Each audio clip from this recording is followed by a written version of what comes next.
in Hinduism, there's something referred to as Bhakti Yoga. It's one of the major forms of spiritual practice based in Hinduism. And Bhakti Yoga translates to devotional yoga. Bhakti means devotion, and yoga means union. So Bhakti Yoga means devotional union, becoming unified through devotion. And Bhakti Yoga is something that I definitely associate myself with, because I'm just it's part of my main calling towards Hinduism. Is just ever since I got involved with psychedelics and stuff, and just naturally, as a trait of my own being, I'm just a very emotional and gooey and devotional and dramatic kind of person, That's why I find myself being drawn towards Hinduism as opposed to something like Buddhism, where Buddhism is just like a fucking straight cut right through the bullshit. Forget the emotions, forget the thoughts, forget the fantasies, forget the personality. Just get on with it, That's Buddhism. And I appreciate Buddhism a lot, and Buddhism definitely has its own place. But with me and the way I am, and just how just trippy and ecstatic of a person that I feel myself to be, Hinduism is like my home, you know what I'm saying? And yeah, Bhakti Yoga is something that I definitely feel a very high affinity for Bhakti Yoga, devotional yoga. And Bhakti Yoga takes the form of tons of different things. Singing to God, singing to the spirit, singing to the divine. Whether you just be chanting a mantra, a devotional mantra to a certain God or deity or whatever it is, or, transforming everything you see in the world into a manifestation of the Holy Spirit, the divine spirit, the divine formation of God, the representation of the spirit. This is the form. This is all the form of the formless. You know what I'm saying? This is all the form. This is all the projected form of the formless spirit. All this in Hinduism, all of this activity, all of this stuff, all of this happening of my emotions and the world and the cars driving by and the sound of my voice and the thoughts and the seasons, everything about this formless world is what's known as Shakti. Shakti is the feminine energy of the universe. It's the mother. It's Mother Shakti, and another name for Shakti is Kundalini, and it's the activity. It's the activity. It's the stuff happening. And in Hinduism, the point of Shakti doing all this stuff is so that she can, dance her way back to her divine counterpart, Shiva, and these are all just names. Shakti and Shiva, Krishna and Radha, these are all just names. These are all just names that are demonstrating what this dance of life is doing. And I feel myself very pulled towards that romantic, interwoven relation between me and the spirit, whether I'm touching the spirit that holds me, or I'm touching the spirit within my own being, which at the end of the day turns out to be the same thing. It turns out to be the one spirit that I'm devoting myself to. I'm devoting myself to the spirit, but the one who's devoting himself is indeed the spirit as well. And Bhakti Yoga, singing to the spirit, seeing everything in the world as the spirit, having reminding yourself of the spirit, whether it's through mantra or whether it's through an altar, like statues of certain figures that point you in that direction towards the divine. And a way that I've heard Bhakti Yoga described before is it's kind of like foreplay, The Bhakti, a true Bhakti, doesn't want to have the orgasm. The true Bhakti doesn't want to merge into the one. Because when you merge, it's all over. It's the idea of wanting to build up the thing and get it so juiced up with love and devotion and energy and connection and beauty, and not wanting to be done, not wanting to finish, not wanting to be, oh, there it goes, you know. The Bhakti wants to stay right on that edge, you know, edging, you know, right on that point where it's just, you know what I mean? Where like you're flirting with the spirit, and the spirit is flirting with you back, you know?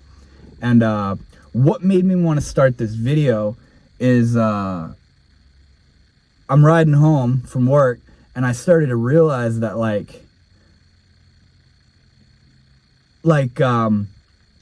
it's almost like the spirit, the divine, and I'm not going to get into what the hell that even is, because you either know what I'm talking about or you don't. You either know this feeling, this palpable feeling of the driving energy of the creator, of this love, power, you know? That, it's almost like that is just kind of dabbling and flirting with this form. That spirit is formless. It's underlying. It's underlying. It is the all-pervasive thing that's behind it all. When you're thinking, it's right behind your thoughts. When you're feeling something, it's right behind that feeling. When you're seeing something or looking at someone, it's right behind that thing you're looking at. When you hear something, it's right behind that sound that you're hearing. The God, the spirit, the divine is right. It's almost there. You can almost perceive it. You can almost perceive it. And that's what the spirit's doing. It's just kind of floating around. It's kind of flirting with this form that we are all a part of, that we all feel ourselves to be. And as a bhakti yogi, we have the longing to merge or to come back into union with that spirit. As a bhakti yoga, we want to come back into union with that thing, you know? And I started to realize that it's our very longing, and the nature of how the spirit seems to kind of hang out on the sidelines and just kind of come, you know, just kind of present itself just a little bit, just to give you the slightest little taste. It's that nature of the spirit that causes us to feel that longing, which then in turn causes us to go towards it. We go towards the spirit in a devotional way because of the spirit's very nature of just being on the periphery and just almost being perceivable. You can almost feel it. You can almost see it. You can almost hear it. You can almost be it. But it's like it's just right outside of the availability of your immediate being, you know? And that very function of the spirit is what causes the bhakti to essentially lose himself or herself in the devotional praise and release and ecstasy of the presence of the spirit. Feeling singing to the spirit, thinking about the spirit, seeing everything around you as the spirit. The way that the spirit hangs out on the sidelines is just what we need to drive us to want to bring ourselves closer to that thing. You know what I'm saying? If the spirit was just in our face, if holy unity, if yoga was present, ever present, there would be no longing. There would be no longing. There would be no dance between Shakti and Shiva. You know what I'm saying? It's the separation. It's the perceived separation that causes the dance to take place. It's the perceived longing that causes us to devote ourselves, you know?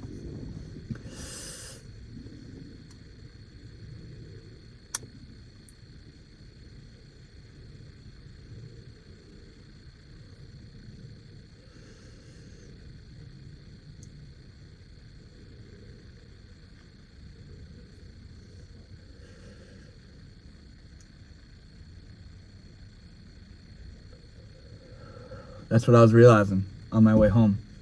I've kind of thought about it before, but I've never really put it together in the way that I did on my way home today, realizing that it always feels like you're almost there. You're almost there, but you're not quite there yet. Sometimes it feels like you're really far away. Sometimes it feels like you're too deep in it. But other times it feels like it's just you're teetering on that edge. You're teetering on that edge of blissful union and harmony with it, with the divine. And I realized that function of the spirit, of the divine, of our spirit, to remain just a little bit out beyond our grasp, is what causes us to devote ourselves to it. It's what causes us to continue our practice, because we can see that it brings us into this space of being ever closer with the spirit. You know, it's this love story. I made a video quite a while ago called The Ultimate Love Story, and that's really what I'm touching on right now, is that all of our hardship and all of our separation and boredom and monotony and depressions and all this confusion and conflict in the world and everything, it's this dance of energy. It's this dance of energy. And what I understand it to be is Shakti seeking Shiva, Radha trying to merge with Krishna, the spirit, the yin and yang, chasing each other, there because of the other. It's a dance of energy. It's a harmonious dance of energy. And I like Bhakti because it's talking about just that. It's talking exactly about that love story of wanting to be back at home in the spirit. Wanting to be back at home in the spirit. And yeah, that was what I realized on the way home from work today, was realizing, oh, okay, I kind of feel why the spirit or the divine energy or divine union or just contentment, if you want to call it a simple word, sometimes or a lot of the time seems to be just almost there but not there yet. It hasn't quite come into fruition. I started to realize, oh, it's because if it was here, I would feel no drive to go towards it because it's here. And since I haven't yet understood within myself that it is indeed here, I'm doing this dance of energy. That's why I took incarnation in this life, was to come back into union with the divine, to come back into union with the spirit. So as hard as it may seem, and as sad as it may seem, and as confusing and pointless and dense as it may seem at times, it's all to bring us home. It's all to bring us back into where we all came from and what we all, at the end of the day, are. Because we've severed ourselves from home. We've severed ourselves from spirit. And this dance of devotional, this love story, this dancing, vibrating love story is all about coming home. All about coming home and finding that balance. And in that balance, nobody's going anywhere, nobody's doing anything, nobody ever came or went. There's nothing to do, there's nowhere to go, there's not even someone to do or go. We just are. We're just here. We're just here. There's not even someone that's here. It just is. It just is. Just is. So yeah, I just wanted to share that with you guys real quick. These are just my thoughts as I was driving home from work. The kind of the functionality within Bhakti Yoga in Hinduism. So thank you all so much for watching. I hope you felt the vibe of what I was saying. And I will see you all later. Namaste.